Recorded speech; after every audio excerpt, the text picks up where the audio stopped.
ఎలా ఉన్నారు అందరూ? Welcome back to our channel. It's me money official.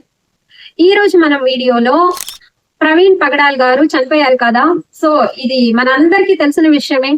కానీ ఆయన చనిపోక ముందుకి ఆయన చనిపోయిన తర్వాతకి ఉన్నటువంటి ఆ తేడా, ఆ డిఫరెన్స్ ఏంటి అనేది మనం చూద్దాం.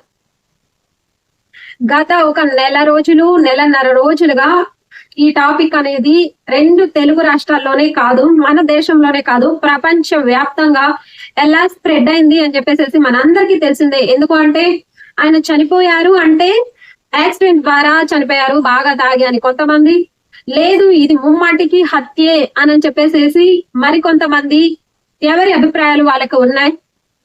కానీ ఆయన ఎలా చనిపోయారు అనే విషయం పక్కన పెడితే, అసలు ఆయన చనిపోయిన తర్వాత కూడా ఏం జరుగుతుంది ఆయన విషయంలో అనేది మనం చూద్దాం. ఎలా చనిపోయారు అనుకునే దానికంటే చనిపోయింది అయితే వాస్తవం, ఆయన లేరు అనేది వాస్తవం. కానీ ఆయన చనిపోక ముందుకి చనిపోయిన తర్వాతకి ఉన్నటువంటి ఆ డిఫరెన్స్ మనం చూసినట్లయితే ఎక్కడి వరకు కాదు, ఆయన చనిపోక ముందు నాకే సరిగా తెలియదు యాక్చువల్ గా. ఇప్పుడు గత కొన్ని వీడియోస్ లో కూడా నేను ప్రవీణ్ పగడాల్ గారి గురించి కొన్ని షార్ట్స్ చేస్తున్నాను.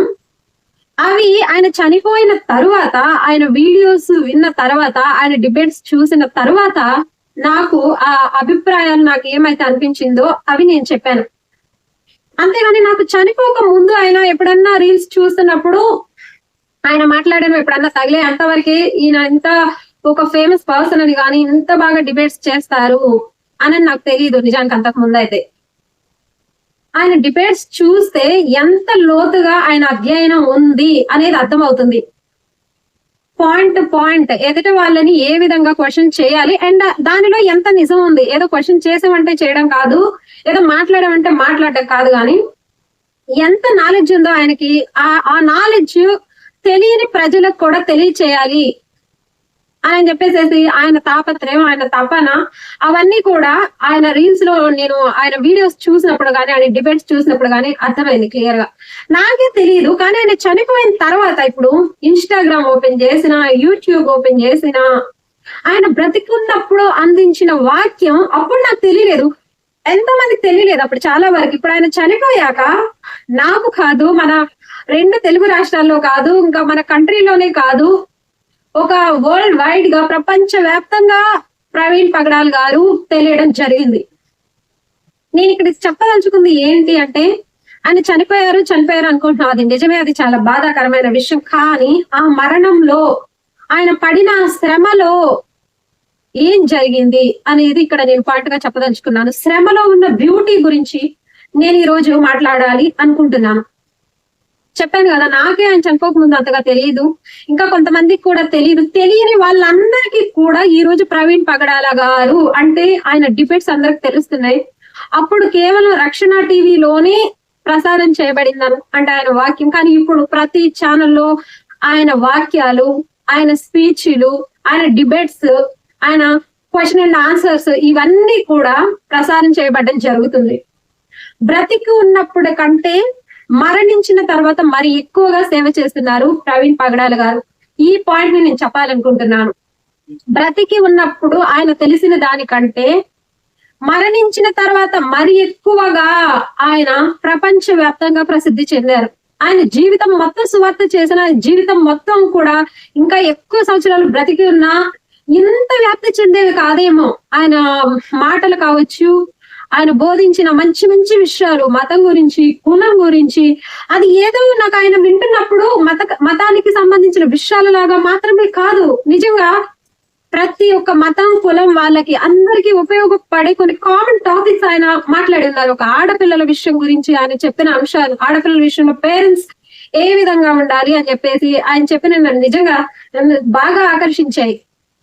అందులో ఒక పాయింట్, ఈ రోజుల్లో పేరెంట్స్ పిల్లలకి ఎంత దగ్గర అవుతుంటే బయట వాళ్ళు ఎంత దూరం అవుతుంటే బయట వాళ్ళు అంత దగ్గర అవుతారు పిల్లలకి అని చెప్పారు. ఎవరెవరో వచ్చి నువ్వు అందంగా ఉన్నావు నువ్వు అనని పొగిడే అవకాశాన్ని మీ పిల్లలు వేరే వాళ్ళకి ఇవ్వకుండా ఉండాలంటే అసలు మీరే మీ పిల్లల్ని అప్రిషియేట్ చేయాలి. కొన్ని మంచి విషయాలు వాళ్ళు గుర్తించినప్పుడు తండ్రులు మీ పిల్లల్ని, మరి ముఖ్యంగా మీ ఆడపిల్లల్ని పొగడండి అని చెప్పిన అంశం నాకు నిజంగా చాలా చాలా హార్ట్ టచింగ్ గా అనిపించింది. అప్పుడు వేరే ఎవరో వచ్చి నువ్వు ఇలా ఉన్నావు, అలా ఉన్నావు, నువ్వు అలా ఇలా అని షో చేయాలని చూసినప్పుడు, ట్రాప్ చేయాలని చూసినప్పుడు వాళ్ళు పడతారా? పడరు. ఇదేంటి మా డాడీ మాకు ఎప్పుడు చెప్తానే ఉంటారులే, కొత్తగా నూనెను పొగిడేదేంటి అనే ఫీలింగ్ వస్తుంది వాళ్ళకి.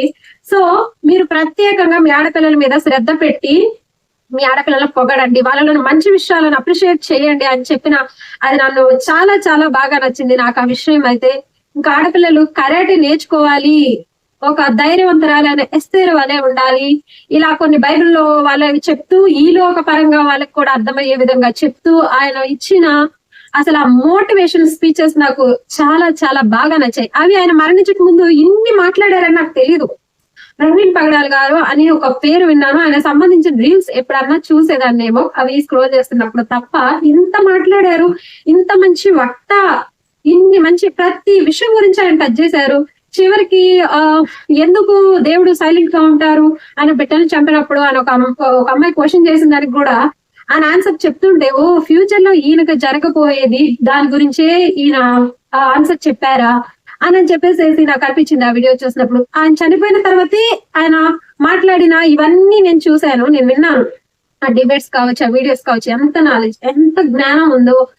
అదేదో క్రిస్టియన్స్ కి చెప్పినట్లు అనిపించవు నాకు ఆయన చెప్పినవి. ప్రతి ఒక్కరికి, ప్రతి పేరెంట్స్ కి కూడా, ఇంకా ప్రతి ఆడపిల్లకి కూడా ఈ కుల మత ఆచారాన్ని పాటిస్తూ క్యాస్ట్ ఫీలింగ్స్ చూపించే ప్రతి ఒక్కరికి కూడా, ఇంకా ప్రతి భారతీయ పౌరునికి చెప్పినట్లు అనిపిస్తది కదా. మతం అనిపిస్తది తప్ప మతం మతం మతం అనే ముసుగులు చెప్పినట్లు ఆయన నాకు ఎక్కడ అనిపించలేదు నిజానికి. బైబిల్లో విషయాలు చెప్పేటప్పుడు ఎంత మంచిగా చెప్పారో మిగతా విషయాలు కూడా అంత కూలంకషంగా ఆయన ఎక్స్ప్లెయిన్ చేశారు. ఈ రోజు గూగుల్లో ఎక్కువగా సర్చ్ చేసిన పర్సన్ ఎవరైనా ఉన్నారు, గూగుల్ తిట్టుకోలేకపోతున్నాడు. అంతగా ప్రపంచ వ్యాప్తంగా ఆయన గురించి తెలుసుకోవడానికి ఇంట్రెస్ట్ చూపించి అంతమంది గూగుల్లో తెలుసుకోవడం జరిగింది ప్రవీణ్ పగడాల్ గారి గురించి. ఆయన మరణించిన తర్వాత ఆయనకు వచ్చిన ఘనత ఇది. బైబిల్లో ఒక వాక్యం ఉంది, అవమానమునకు ప్రతిగా రెట్టింపు కలుగును అంటే, నేను అది బ్రతికున్న వాళ్ళకే ఈ వాక్యం వర్తించింది అనుకుంటాను. అంటే మనకి ఎప్పుడైనా బాధలు ఉండి, అబ్బా దీనికి ప్రతిగా మనకి చాలా మంచి జరగాలి అనే ఒక ఫీల్ మనలో ఉంటది, ఆ జీల్ మనలో అనిపిస్తుంది. అయితే ఇన్ని రోజులు మనం జీవించిన వాళ్ళ విషయంలోనే అది అనుకునేదాన్ని, కానీ ఫస్ట్ టైం నాకు ప్రవీణ్ పగడాల్ గారిని చూసినప్పుడు అసలు ఆయన పొందిన శ్రమకు ప్రతిగా రెట్టింపు ఘనత ఆయన మరణం తర్వాత ఆయనకు దక్కింది అని చెప్పేసేసి నాకు స్పష్టంగా అర్థమైంది. నాకే కాదు, మనలో ఆలోచిస్తే మనందరికీ అర్థం అవ్వాల్సిన విషయం, ఆయన రక్షణ టీవీ వరకే పరిమితమైన ఆయన వాక్యాలు ఈ రోజు యూట్యూబ్ లో, ఇన్స్టాగ్రామ్ లో, ఒక దేశవ్యాప్తంగా, ప్రపంచ వ్యాప్తంగా ఆయన సువార్త మారు మ్రోగుతుంది. ఆయన బ్రతికున్నప్పుడు కంటే చనిపోయిన తర్వాత మరింతగా ఆయన సువార్త ప్రకటిస్తున్నారు. బ్రతికున్నప్పుడు ఆయనకు కలిగిన ఘనత కంటే మరణం తర్వాత కలిగిన ఘనత మరి గొప్పగా ఉంది అనేది నాకు క్లియర్ గా అర్థమైంది. సో ఏదేమైనప్పటికీ ఆయన బ్రతికున్నప్పుడు చేసిన మంచి విషయాలు, మంచి పనుల్లో కొన్నిటినైనా మనం ఇన్స్పిరేషన్ గా తీసుకొని అనాథ పిల్లలకు హెల్ప్ చేసే విషయం కావచ్చు, ఇంకా కుల మత ఈ విషయాల గురించి ఆయనకున్న ఒక బ్రాడ్ మైండ్ ఎలా ఉంటుందో ఆ విషయాలు కావచ్చు, దేవుని పరమైన విషయాలు కావచ్చు, అన్నిట్లో మనం ఒక ఇన్స్పిరేషన్ గా తీసుకోవాల్సిన పర్సన్ ప్రవీణ్ పగడాల్ గారు. ఆయనలోని కొన్ని గుణాలనైనా మనం అలవర్చుకొని ముందుకు కొనసాగాలని, ఆయన పడిన శ్రమలో ఉన్న ఈ బ్యూటీని మనందరం గుర్తించి ఇక మీద ఆయన పరిచర్యలు ఆగిపోకుండా కొనసాగులాగున, ఇంకా మరింతగా అవి చేయబడేలాగు మన డైలీ ప్రేయర్స్ లో జ్ఞాపకం చేసుకొని వారి గురించి, వారి ఫ్యామిలీ గురించి, వారి పరిచర్య గురించి అందరూ ప్రేయర్ చేయాలని మనస్ఫూర్తిగా కోరుకుంటూ నేను ఇంతటితో ముగిస్తున్నాను. అందరికీ వందనాలు.